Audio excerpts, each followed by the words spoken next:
Hello and welcome to this video, which largely features Elektron devices. There's a couple of others bolted on as well. And I'm very old school with this kind of thing. I like making kind of chilled out sort of ambient things. I don't know what you'd call this. You know, I don't really have all the terms, but anyway, I've enjoyed putting this together, so I thought you might like to see it. If you don't want to plough through all this preamble, I'll put a link to the actual jam, which will be at the end of this video. But for those of you interested, obviously the magic number is 5 here because I've got the Octatrack as the master. The Octatrack has two main stereo inputs, AB and CD. In the AB input I've got the Digitakt II, another Elektron device, and plugged into the audio in of that I've got this Polyend Synth. So obviously anything that's plugged into the Digitakt II also goes into the Octatrack input A and B. So that's kind of the left side. And the right side is the Digitone II, which is plugged into inputs C and D, and this Teenage Engineering OPXY is plugged into the inputs of that. So the OPXY and the Digitone II are in inputs C and D. So there's kind of two halves. I have EZbot's template on here, which I've doctored slightly for my own use, but basically on track 1 we have a through track for the AB inputs, and then a couple of neighbour tracks for more effects and things. So that's the left side. So that's for the Digitakt II and the Polyend Synth. And on the right hand side we've got a through track on track 5 to take the input of the Digitone II and consequently the OPXY, a couple of neighbour tracks. I've turned track 8 into a master track and I've put a flanger on FX2, so I've lost EZbot's riser, which I didn't particularly use. And on track 4 we use this for live looping. This is in EZbot's template, and in this case it would be playing back a loop of this setup which I recorded as a 4-bar pattern. There's quite a lot to talk about there, isn't there? But it's a very expensive setup, this obviously, but it sounds fantastic. For those of you who are interested in such things, I was looking to get a Tonwerk, this is the new Elektron device, but at the moment I just don't have the money for it. I have reached out to Elektron and see if they might send me one in light of all the videos that I've done for the Elektron devices, but as yet I haven't heard back from them, so I'll keep my fingers crossed. Obviously if you see a Tonwerk appear on my channel, you know that Elektron have been kind enough to send me one, but at the moment they haven't. But it certainly looks like a very interesting device, and I've been enjoying all the videos that people have been posting. So if you're one of those people, thank you very much. So I'll go through the various components in this particular jam. I've called it, at the moment, Octatrack XY3. I should have a Polyend Synth in that name as well, because I bolted that on to the end of that. But anyway, it should be Octatrack XY3 Polyend Synth. Not enough room for that. Anyway, that's the name of the project. So yeah. So let's get this going. You can hear a little riff that I'm playing on my OPXY here, and it's on this 4th synth. I'm not sure what this synth actually is. Let's have a look. It's called 80s Lover and it's the keys. Okay, and then I added this arpeggio, and again we'll have a look at what that is.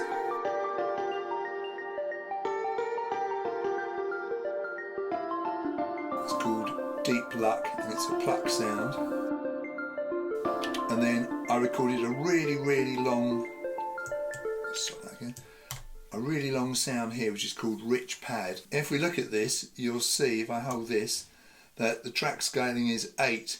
So although it's 4 bars, it's actually 32 bars of this. And as you can see, this long stream of notes. I only played this once and held it down. So this is the sound. And that just goes all the way through. So put those 3 together.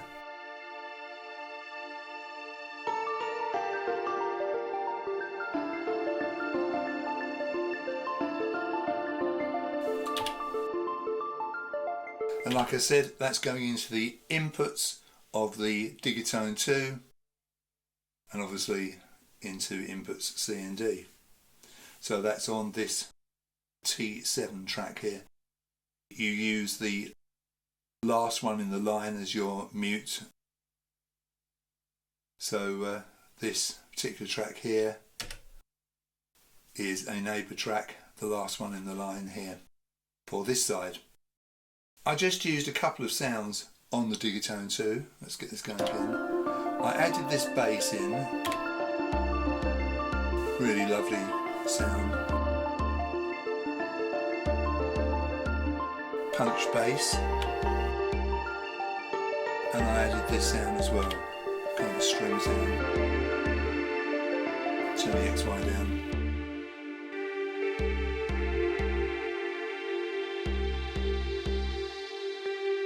Quite a rich sort of analogue sound there.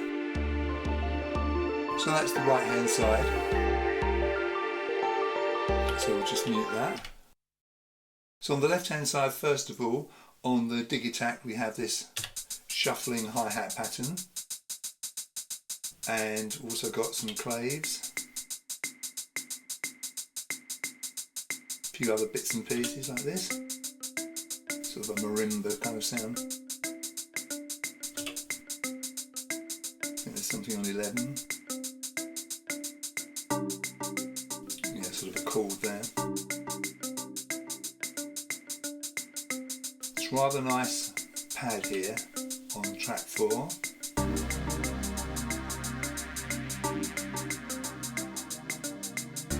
And then this bow girl voice sample which I love. Got some spice. I use this all the while, just love it.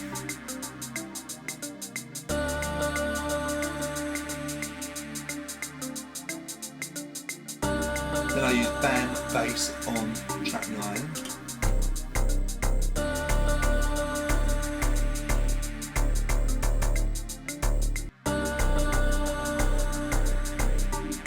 I recorded a couple of guitar riffs with my Telecaster plugged into the Digitakt through my Helix. Let's take some of these things out so we'll hear those. So this one first of all, kind of a clean chorusy sound, that's panned to the left, and also this one, which you'll hear coming. Right, very distorted sound there, that's panned right.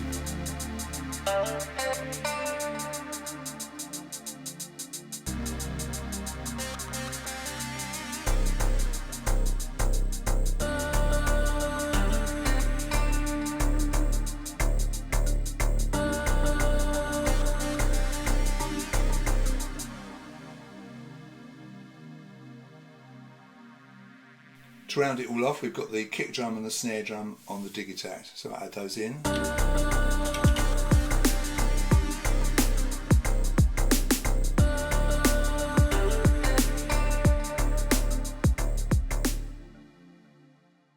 So I then added this Polyend Synth sound on track 14, which is a MIDI track, as you will see. And it's this lovely... This is a fantastic synth, this Polyend Synth. I don't really use it enough, and I added that into the mix, so we'll just take a few things out here and hear this.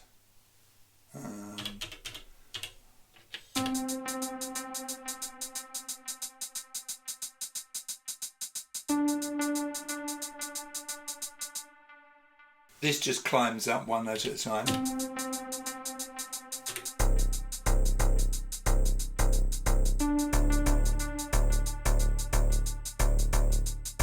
And of course, I can play it.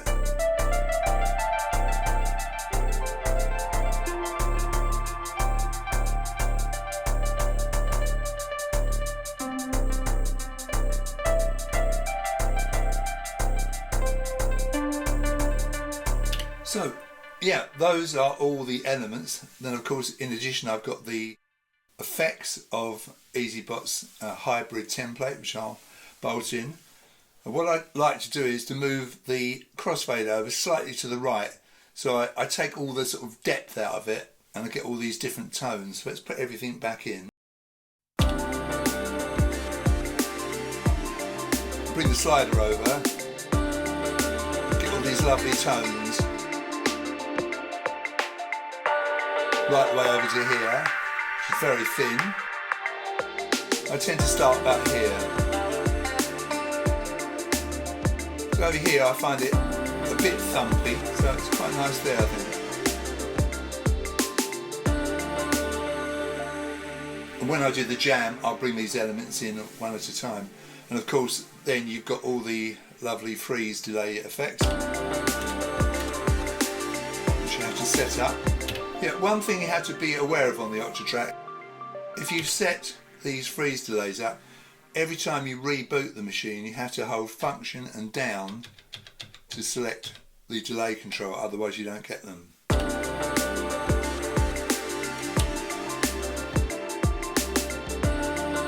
So that's the right hand side on 13, 9 is the left hand side. Do both at once, of course.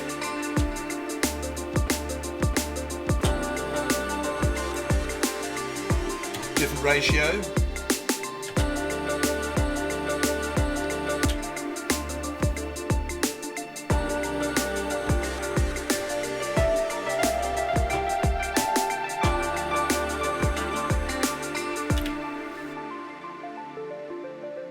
Like I said, I put a flanger on track 8, which is the master, to show you a bit of that.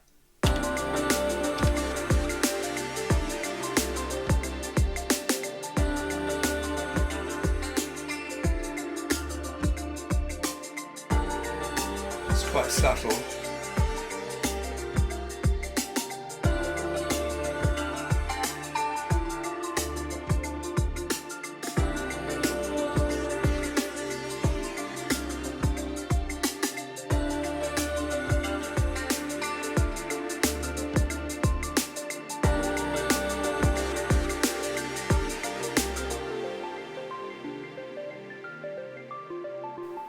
Funny how you have to press stop twice to stop the arpeggiator in the Mk.II.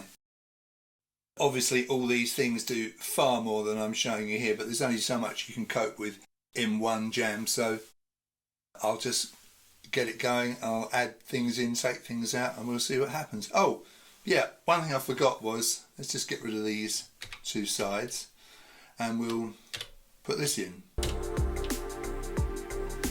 Now this is the live loop of the way things were when I had been working on this for about an hour. This is a 4-bar pattern.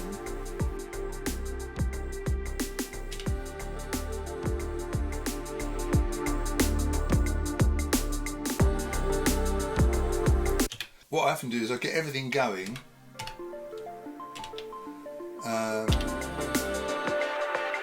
move it over to the right, and then add this one in, which obviously is not affected by that. So I've got the two running. I can do the freeze delay on this using 12.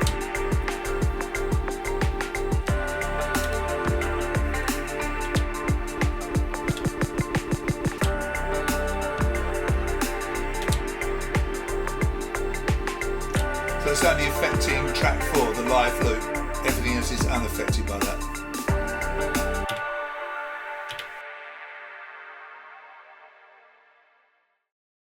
I've got to Ableton Live and I've used that. In fact, the track that I use for all these videos is called Hope, and that's what you hear very quietly in the background of every single Elektron video I've ever done.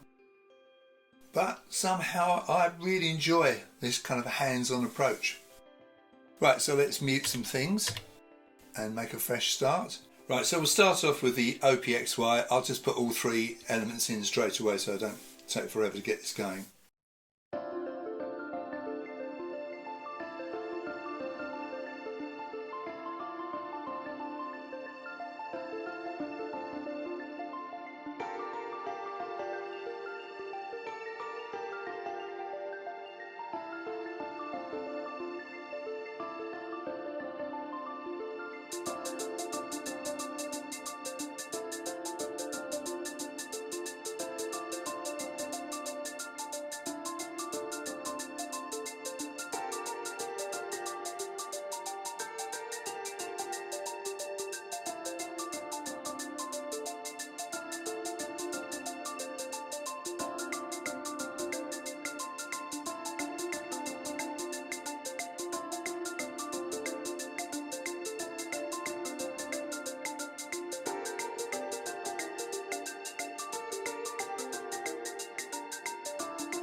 So I hope you enjoyed today's video. Please give it a like if you did, and consider subscribing to my channel. If you want to help me on my way, a donation is always very gratefully received, either here on YouTube or on my website, which is preferable, and the address for that is www.daddylonglegs.com. So like I say, thank you very much for watching today, and you'll see me in my next video.